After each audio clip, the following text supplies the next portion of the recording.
Pois é, assim como Atenas, a região das ilhas gregas tem também uma parte macabra.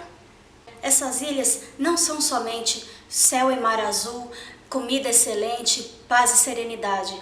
Elas também guardam uma lenda terrível, os Vricolaca.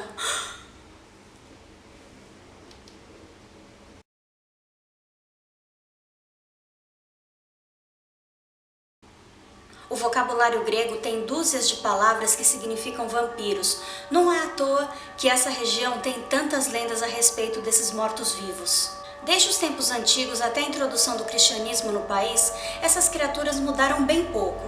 E aqui na Grécia, como você se torna um vampiro? Cometendo suicídio, sendo assassinado, sendo excomungado da igreja, ou mesmo comendo uma carne que fora previamente devorada por um lobo, ou se um animal pular sobre o seu cadáver depois da sua morte. Não, antes da sua morte. Você é um cadáver antes da morte. Errou! Os vampiros gregos são descritos como criaturas que têm a pele tão esticada, mas tão esticada, que se você bater na cara de um, vai parecer que tocou um tambor.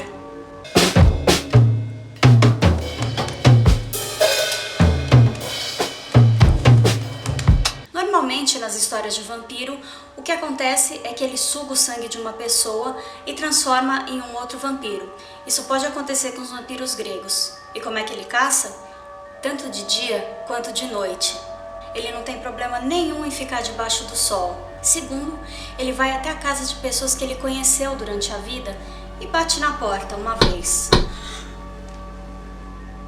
Se a pessoa atende essa primeira forte batida, ela não vai sobreviver para esperar uma segunda, já que o vampiro pode matar a sua vítima em segundos. Tem mais uma coisinha, os vampiros gregos podem sair e voltar de seu túmulo sem que a terra apresente sinais de que fora remexida. Só a presença deles é capaz de ferir os seres humanos, ele não precisa nem morder nem nada. Sem falar que sangue não é necessário para a subsistência deles, ou seja, eles são bem mais resistentes que o vampiro tradicional. O melhor jeito de se livrar desses vampiros é não atender a porta em hipótese alguma. Esse é o comportamento do vampiro grego no geral, mas existe uma espécie de vampiro grego que é um pouco mais conhecida que as outras e tem algumas particularidades, os Vricolaca.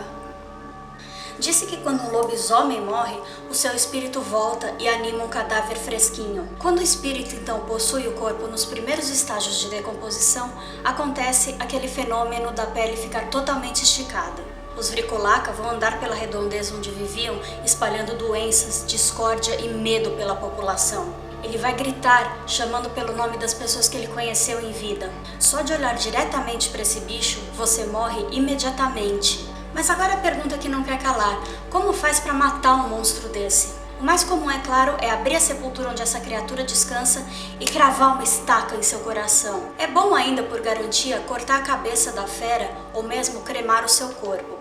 Depois disso feito, um padre precisa abençoar o ritual. Dessa forma, as pessoas ao redor estão livres de um vampiro. Os Vricolacas são mais comuns na ilha de Santorini, mas em 1994, na ilha de Lesbos, foi descoberto em um cemitério turco a sepultura de um homem de meia idade. E o que chamava a atenção da ossada desse homem é que ela estava presa ao seu caixão com pregos de 20 centímetros, nos tornozelos, na pelvis e no pescoço, de forma que ele não pudesse levantar do túmulo. Se você gostou desse vídeo, dá um joinha. Se não gostou, já sabe, né? Os Vricolaca vão te pegar!